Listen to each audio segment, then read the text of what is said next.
Ha sido él el que había gritado. Las cámaras de televisión grababan mientras sacaban lo que quedaba de las víctimas. Un bidón de 215 litros que contenía los torsos de 3 hombres.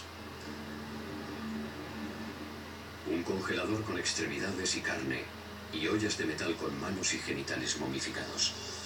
Lo que vimos aquella noche fue horrible. Nadie se podía creer que, en primer lugar, hubiera guardado todo aquello y, en segundo lugar, cómo pudo hacerlo sin que nadie se enterara. ¿Cómo era posible que nadie supiera qué estaba pasando exactamente?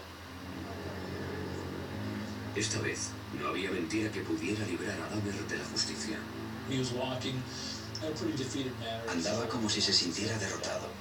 Iba con los hombros caídos y la cabeza agachada. Sudaba muchísimo y emitía una especie de débil quejido, similar al llanto de un bebé. En comisaría, la policía procedió a realizar un interrogatorio maratoniano al supuesto asesino. Al principio, Dahmer culpó a la bebida y dijo que no le habrían pillado si no hubiera estado tan borracho. Estaba claro que tenía miedo. Tenía ojos de terror y la histeria se iba percibiendo en su rostro a medida que se le iban pasando los efectos del alcohol. Se dio cuenta de que había caído el telón. Lo habían cogido. Cuando Dahmer recuperó la sobriedad, empezó a dar horripilantes detalles que nadie se esperaba oír. Dijo lo siguiente: cuando le cuente lo que le voy a contar se va a hacer famoso. Le intenté explicar: mira, Jeff, nada de lo que me digas me va a asustar. Y se rió al oírme. Me contestó: no tienes ni idea de lo que he hecho. Dahmer pasó las siguientes 6 semanas contándoles a los inspectores cómo había asesinado a 17 hombres. La confesión tenía 159 páginas. Para Dahmer fue una experiencia catártica. Por fin pudo sacarse de dentro lo que llevaba escondiendo 13 años. Partiendo de la información de la confesión, los investigadores regresaron a Bath, la ciudad de Ohio donde Dahmer había pasado su infancia. Allí recogieron con un rastrillo los huesos machacados de Stephen Hicks, la primera víctima de Dahmer. El forense del condado de Milwaukee comenzó a unir las cabezas a los cuerpos. Y la policía, la penosa tarea de dar la noticia a las familias. Dahmer se declaró culpable, pero adujo locura. Lo único que tuvo que decidir el jurado fue si estaba cuerdo o no. Era evidente que la defensa iba a alegar locura. ¿Qué iban a alegar si no? ¿Defensa propia? ¿Que no sabían cómo habían llegado los cuerpos hasta su casa? En Wisconsin no se aplica la pena de muerte, así que si el jurado decidía que estaba cuerdo, pasaría el resto de su vida en la cárcel.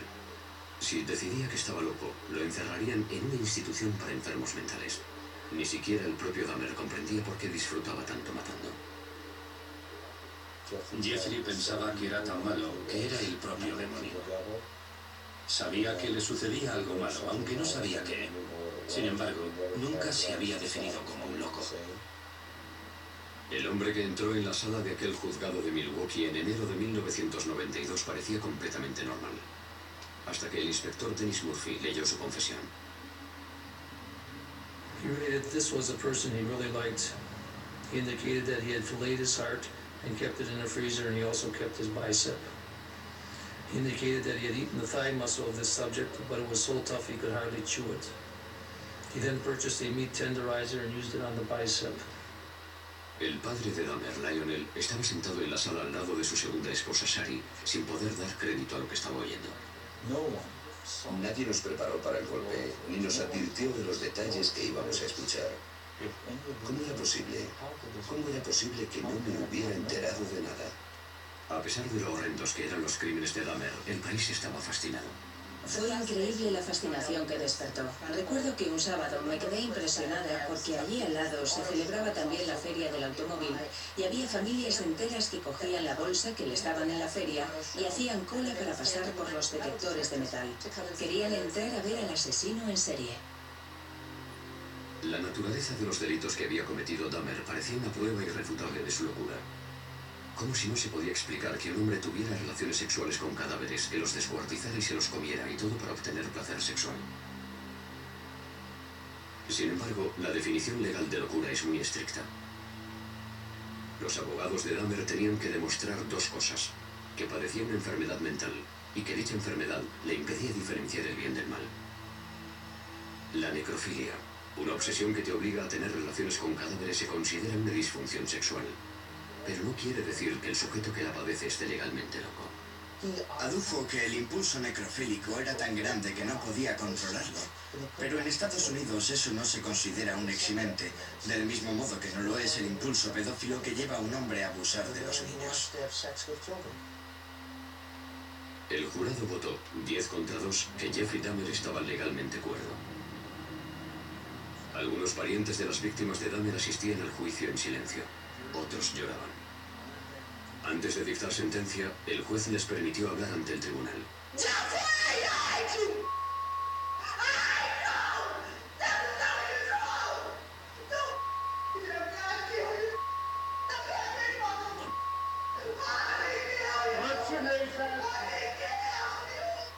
Una vez que se restableció el orden, Dahmer habló en público por primera vez.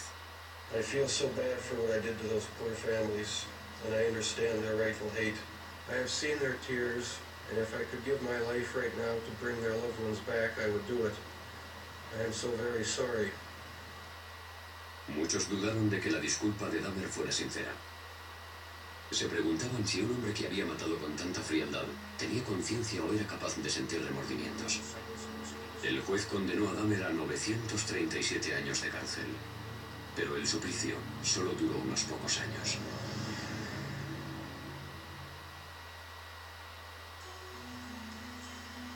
El penal Columbia, situado en Portage, Wisconsin, se convirtió en el nuevo hogar de Jeffrey Dahmer. Su piso de los apartamentos Oxford seguía vacío como doloroso recuerdo de los que habían perdido allí la vida. En noviembre de 1992 los demolieron. Dahmer tenía 32 años y dedicaba sus días de recluso a meditar en la celda.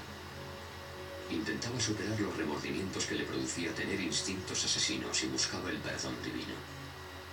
De niño iba a la iglesia, y también de adulto, junto a su abuela, pero durante la orgía de muerte se olvidó de la religión. Dahmer achacó su naturaleza de asesino a sus creencias ateas y a la teoría de la evolución. Dijo, si todo me sobra de la naturaleza, ¿para qué sirve Dios? ¿Puedo establecer mis propias reglas? ¿Quién es mi Señor? Yo soy mi propio dueño. Sin embargo, Jeffrey vivía en una contradicción porque siempre creyó que la culpa de todo era del diablo, que se había apoderado de su alma. El asesino en serie se planteó entonces qué le pasaría cuando muriera y decidió que quería ser bautizado. En abril de 1994, el sacerdote de la prisión llamó a Roy Radcliffe, ministro evangelista, para que hablara con el recluso. Era una persona muy simpática. Yo siempre tuve la impresión de que estaba hablando con un niño pequeño que tenía el cuerpo de un adulto. Se interesaba y se emocionaba mucho con las típicas cosas que le gustan a los niños. Un mes después, en el centro médico de la prisión, Dahmer fue bautizado en una bañera de hidromasaje. Por el camino pasó al lado de otros reclusos que iban con fregonas, escobas y otros artículos de limpieza. Levantaron la vista y al único que reconocieron fue a Jeff, así que le dijeron como si fueran grandes amigos: «Hola, JD, ¿cómo te va?» Y él contestó: «Me van a bautizar, estoy muy contento». Parecía que Dahmer se estaba transformando en la cárcel. Me preguntaba cosas, me decía, oye, ¿qué tal esto? ¿Qué tal lo otro?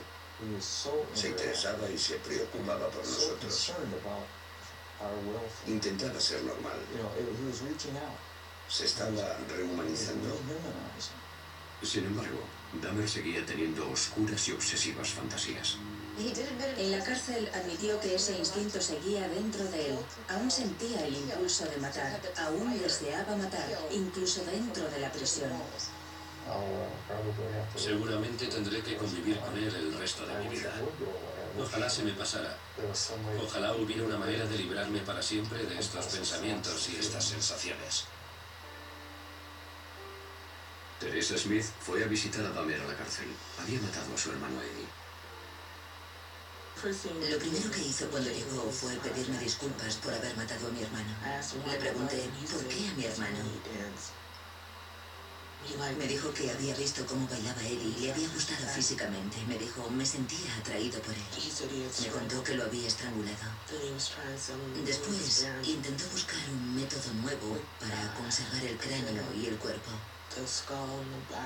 Pero el experimento no funcionó. Así que tuvo que destruirlo. Durante toda su vida adulta, Dahmer había sido un depredador, pero en la cárcel se convirtió en la presa. Ahora el famoso asesino en serie era el objetivo de los otros reclusos. En agosto de 1994 lo atacaron en la capilla de la cárcel con un rudimentario cuchillo. Esa vez sobrevivió. Pero el 28 de noviembre de 1994, Christopher Schreiber, que se apodaba a sí mismo Cristo, golpeó a Dahmer con una barra de metal que cogió del gimnasio de la prisión. Murió de camino al hospital. Yo creo que a nadie le sorprendió que lo asesinaran en la cárcel. Creo que estaba claro que sería el blanco de sus compañeros en cuanto entrara en la cárcel. Una de sus últimas voluntades era que lo incineraran y que entregaran la mitad de sus cenizas a su padre y la otra mitad a su madre. En su testamento escribió: no quiero una placa, ni quiero una tumba, ni un funeral. No quiero nada. Decía, quiero desaparecer. En 1996, el Ayuntamiento de Milwaukee recaudó casi $500,000 para comprar la siniestra colección de fotografías y herramientas de Dahmer.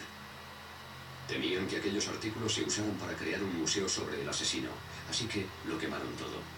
A pesar de que apenas quedan pruebas físicas de lo que hizo, la vida y los crímenes de Jeffrey Dahmer se han convertido en leyenda.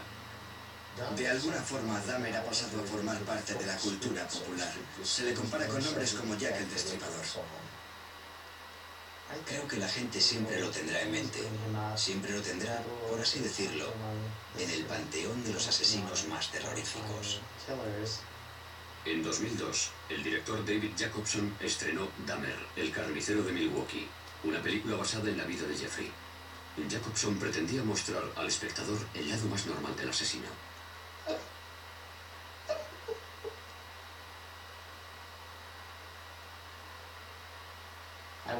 Quería mostrar su lado humano, lo que todos llevamos en nuestro interior.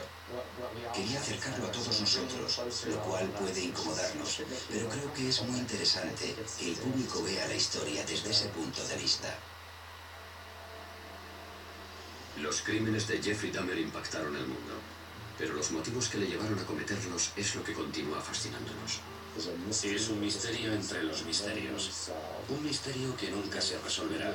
Aunque siguiera vivo, no creo que fuera posible averiguar qué sentía. Solo tendríamos hipótesis. Eso es lo que le parece más inquietante a la opinión pública. Queremos saber quiénes son estas personas. Nos gustaría ser capaces de identificarlos, de reconocerlos cuando vayan por la calle, pero no sabemos quiénes son. Eso es lo que aprendimos de Jeffrey Dahmer, que nunca se sabe.